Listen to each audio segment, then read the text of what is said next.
think that teaching kids, as we are now being told, teaching kids that they must use preferred pronouns, or that men can become women, women can become men, sex doesn't exist, as a recent op-ed in the New York Times said, that's asinine, anti-scientific, and counterproductive.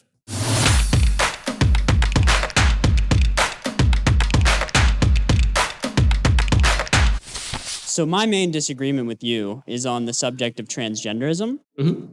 And what I've seen in the past is that you said one of your principal objections to the transgender movement is that you think accepting them into society won't necessarily help solve their problems. Is that like a fair characterization of what you say? No, I mean, I think that I don't think it's fair in the sense that I think everybody should be treated with a certain level of dignity. But what I have said is that I don't think that the high transgender suicide rate is attributable to societal intolerance. Okay, so I sort of disagree with, or I don't think the empirical evidence necessarily says that.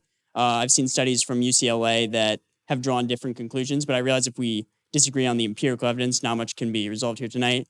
So assuming that it would help to accept them more into society, would you change your position on transgenderism?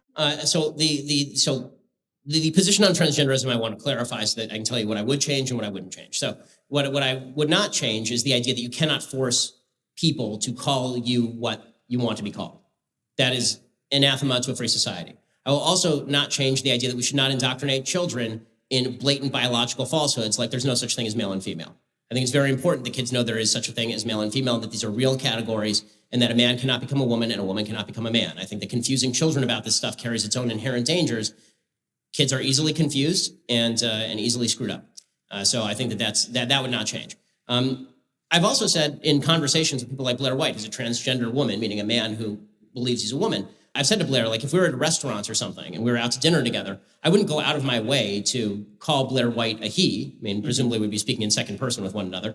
But at the same time, like, for the same reason that, you know, there are people in my life who do lots of things that I disagree with, and I don't feel it necessary to launch a conflict on the basis of that every time we meet. But that's a different thing than what the transgender rights movement is saying. What they are saying is that society should cram down on people perceptions about biology that are false, that we should treat it as bigotry if you use the actual biological pronouns for people. This is a form of bigotry and hate, which is nonsense. It's just something you don't like. There are lots of things I don't like. It doesn't mean it's a form of bigotry and hate.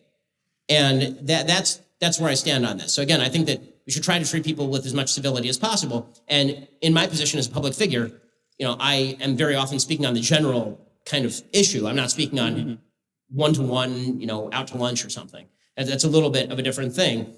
You know, when my child is 4.5 years old, right? She comes to me and she will say, Dad, I drew a picture. Do you think that it's good? And the answer is yes. I mean, I love my daughter. Sure, the picture is great. Now, is that, if I'm an art critic, is that going to change my definition of good or art? No. I mean, if I were the art critic at the New York Times and I were reviewing my daughter's picture, I'd say this is garbage. It's not good at all, right? I mean, but my public position is that I am the art critic at the New York Times discussing issues of public importance and public policy.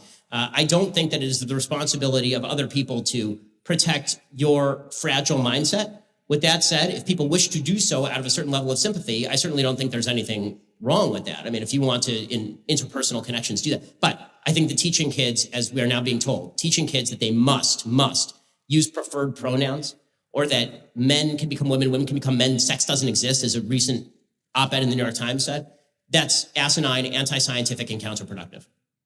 Okay, thank you.